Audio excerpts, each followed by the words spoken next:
رات کے 9:18 پر کاکپٹ سے ایک خوفزدہ آواز گونجتی ہے، ہمارا نیویگیشن سسٹم فیل ہو چکا ہے۔ ٹھیک 180 سیکنڈ کے بعد 9:21 پر بحر عرب کے اوپر اڑتا ہوا ایک ہیکل بولنگ طیارہ ریڈار سے ہمیشہ کے لیے غائب ہو جاتا ہے۔ بغیر کسی دھماکے کے، بغیر کسی ایمرجنسی سگنل کے 5 پائلٹ کے ساتھ یہ جہاز آخر کہاں گیا؟ کیا یہ صرف تکنیکی خرابی تھی؟ ہماری کہانی شروع ہوتی ہے خلیج کے معروف ریاست شارجہ سے، جہاں private Pakistani airline K2 airways کا بوئنگ 737 کارگو طیارہ کراچی کے لیے اڑان بھرتا ہے۔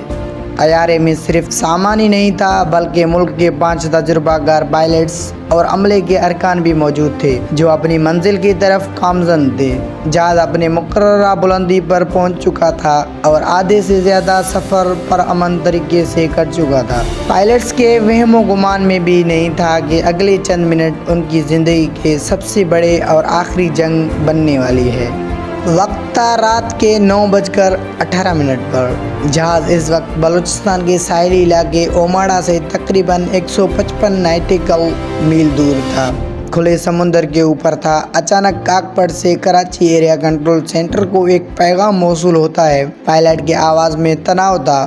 انہوں نے رپورٹ کیا کہ جہاز کا نیویگیشن سسٹمز مکمل طور پر فیل ہو چکا ہے، راستہ دیکھنے میں شدید دشواری کا سامنا کر رہے ہیں۔ ایئر ٹریفک کنٹرولز ابھی اس ہنگامی صورتحال کو سنبھالنے کی کوشش ہی کر رہی تھی کہ گھڑی کی سوئیاں 9:21 پر پہنچی۔ ریڈار پر موجود ڈیٹا کے مطابق طیارے نے اچانک انتہائی غیر معمولی موڑ لیا اور پھر صرف چند سیکنڈز کے اندر بوئنگ 737 ایک خوفناک رفتار سے سمندر کی طرف گرنے لگا اور پھر سب کچھ آہستہ آہستہ ختم ہو گیا۔ اسکرین بلینک ہوتی ہے۔ کراچی ایئرپورٹس پر ہائی الرٹ نافذ کر دیا گیا۔ ایئرپورٹس اتھارٹی نے فوری طور پر ریسکیو کوآرڈینیشن سینٹر کو متحرک کیا۔ بحر عرب کے اس تاریک حصے میں جہاں گہرائی ہزاروں فٹ ہے، ایک وسیع ترین سرچ آپریشن شروع کیا گیا۔ پاک بحریہ کا جدید ترین بحری جہاز PNS ذوالفقار اور ATR طیارے پاکستان فضائی صاحب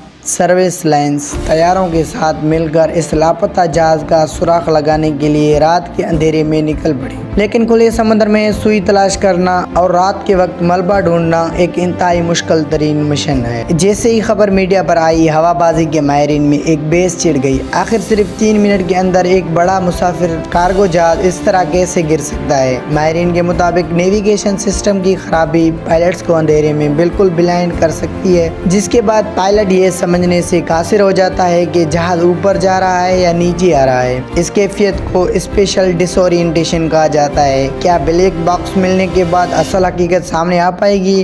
یہ وہ سوال ہے جس کا جواب پورا ملک ڈھونڈ رہا ہے۔ K2 ایئر ویز کی یہ پرواز تاریخ کے ان پراسرار حادثات میں شامل ہو چکی ہے جہاں انسان اور ٹیکنالوجی دونوں بے بس نظر آئیں۔ تاریخ کی ایسی سچی کہانیاں اگر سننا چاہتے ہیں تو ہمارے اس چینل کو سبسکرائب کرنا نہ بھولیں۔ ہمارے اس چینل کو سبسکرائب کریں تاکہ ہر آنے والی ویڈیوز ہسٹری آپ تک پہنچ سکے۔